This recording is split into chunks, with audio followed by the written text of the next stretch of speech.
Indonesia, Negara Kesatuan Republik Indonesia atau Nusantara. Negara ini terletak di Asia Tenggara. Bahkan Indonesia juga terletak di antara dua samudra, yaitu Samudra Hindia dan Samudra Pasifik. Halo, saya Nenguspa Yunita Hidayat, salah satu penduduk Indonesia dan salah satu mahasiswi di IKI Siliwangi dengan program studi bimbingan dan konseling. Pada kesempatan kali ini, saya akan menayangkan suatu cuplikan dan menjadi salah satu tugas akhir dari mata kuliah Sosioantropologi. Pada kesempatan kali ini, saya akan membahas tema tentang hidup jangan ugal-ugalan. Semua pelanggaran aturan atau nilai yang ada di masyarakat akan berpotensi menimbulkan konsekuensi baik berat maupun ringan. Indonesia memiliki semboyan nasional, yaitu Bhinneka Tunggal Ika, yang memiliki arti berbeda-beda tetapi tetap satu. Semboyan ini menggambarkan keragaman sosial budaya yang membentuk negara kesatuan. Selain padat penduduk dan luas wilayah, Indonesia merupakan kawasan alam penduduk keanekaragaman hayati terbesar kedua di dunia. Sebagai negara kepulauan yang memiliki penduduk dari Sabang sampai Merauke dan memiliki semboyan Bhinneka Tunggal Ika itu, Indonesia memiliki suku bangsa terbanyak. Terhitung, Indonesia memiliki lebih dari 740 suku bangsa di Indonesia. 270 diantaranya diketahui hanya ada di Pulau Papua. Selain itu, Indonesia juga merupakan negara dengan bahasa daerah terbanyak, dengan 583 dari 67 bahasa utama yang digunakan oleh berbagai suku bangsa di Indonesia. Di masyarakat ada yang dinamakan dengan struktur sosial, di mana sebagai pola hubungan sosial antar manusia atau kelompok dalam suatu masyarakat di kehidupan sehari-hari. Kenapa masyarakat perlu dikelompokkan? Bukan bermaksud untuk membeda-bedakan. Kelompok sosial ini dibagi berdasarkan peran, hak dan kewajiban yang saling melengkapi satu sama lain. Namun, pada prosesnya, pembagian kelompok berdasarkan keberagaman suku, ras, dan budaya seringkali memicu terjadinya konflik di masyarakat. Secara sosiologis, fungsi struktural sosial tersebut dapat mempermudah integrasi sosial, yaitu suatu proses penyesuaian unsur-unsur yang saling berbeda dalam kehidupan masyarakat, sehingga menghasilkan pola kehidupan masyarakat yang memiliki keserasian fungsi. Nah, adapun fungsi struktur sosial di masyarakat. Setiap kelompok masyarakat sudah pasti memiliki struktur sosial. Lalu, apakah sebenarnya fungsi struktur sosial yang berhubungan dengan peran kelompok masyarakat? Yang pertama, di sini ada fungsi sebagai pengawas sosial. Dalam hal ini, struktur sosial berfungsi sebagai penekanan atau antisipasi adanya pelanggaran terhadap norma-norma atau nilai dan peraturan dalam kelompok masyarakat. Yang kedua, ada identitas kelompok masyarakat, di mana poin ini, struktur sosial berfungsi sebagai penegas identitas suatu kelompok masyarakat. Identitas ini membuat kelompok masyarakat memiliki ciri khas atau karakteristik yang berbeda dengan kelompok lainnya. Dan yang ketiga, ada menanamkan disiplin sosial pada kelompok masyarakat.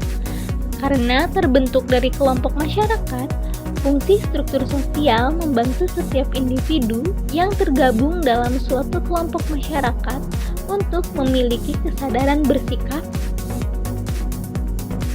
yang mencerminkan kelompok masyarakatnya.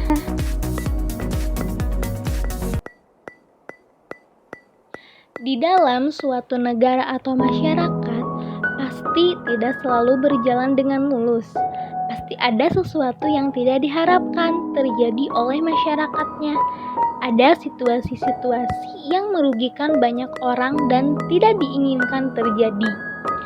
Situasi tersebut sangat berdampak bagi masyarakat banyak. Itu akan mengganggu keseimbangan kehidupan masyarakat, sehingga fungsi-fungsi kehidupan juga akan terganggu. Situasi tersebut adalah masalah sosial.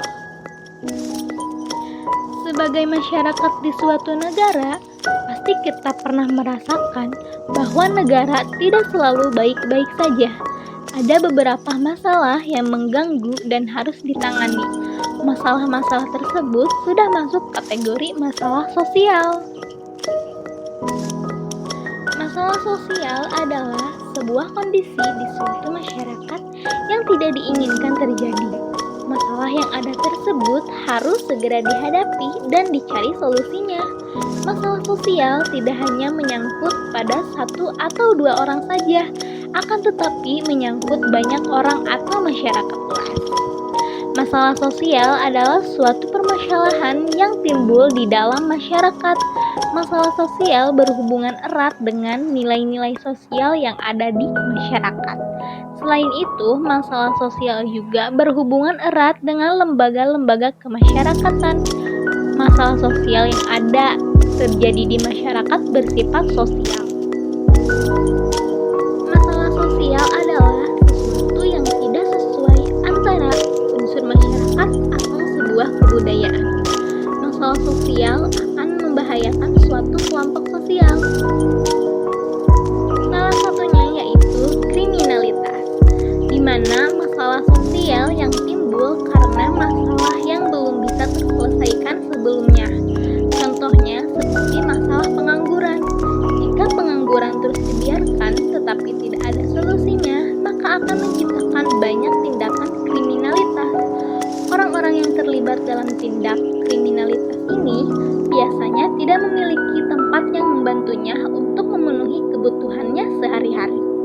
Tentu saja, kriminalitas ini merugikan semua pihak. Tidak ada pihak yang tidak dirugikan karena kriminalitas, bahkan perilaku sekalipun. Kriminalitas juga akan menimbulkan masalah baru. Perilaku tindak kriminalitas akan berurusan dengan hukum. Dalam mempelajari kriminalitas, terdapat ilmu kriminologi yang dapat memberi manfaat bagi masyarakat tempat kriminologi tersebut dikembangkan. Selanjutnya ada tawuran antar remaja. Adalah salah satu bentuk kenakalan remaja. Dari peristiwa itu bisa dilihat bahwa kenakalan remaja adalah salah satu contoh masalah sosial. Peristiwa tersebut adalah pelanggaran dari norma-norma yang ada dan seharusnya dianut oleh para remaja. Dampak yang sangat berpengaruh dari kenakalan remaja adalah pada remaja itu sendiri. Kenakalan remaja akan membuat mental dari remaja tersebut rusak. Jika banyak remaja yang mentalnya rusak, ini adalah ancaman yang serius untuk Indonesia, untuk generasi yang akan datang. Cara yang bisa dilakukan untuk mengatasi kenakalan remaja adalah dengan selalu mengawasinya. Banyak pihak yang harus ikut terlibat dalam upaya ini, seperti pihak sekolah, pemerintah, masyarakat umum, dan yang sangat berpengaruh adalah keluarga atau orang tua dari remaja tersebut. Untuk melakukan perubahan, memang harus terjadi dari luar dan dalam diri orang tersebut, karena berpengaruh dari kepribadian orang itu sendiri. Akan tetapi, dengan melakukan dorongan-dorongan, maka seseorang yang melakukan kriminalitas atau pelanggaran lainnya yang bisa mengganggu kesejahteraan di lingkungan masyarakat. Maka dari itu, kita sebagai masyarakat di suatu kelompok harus bisa menjunjung nilai-nilai dan unsur dari kemasyarakatan tersebut. Maka dari itu, hidup jangan ugal-ugalan, karena setiap tindak tanduk kita akan ada ganjarannya. saya. Terima kasih. Wassalamualaikum warahmatullahi wabarakatuh.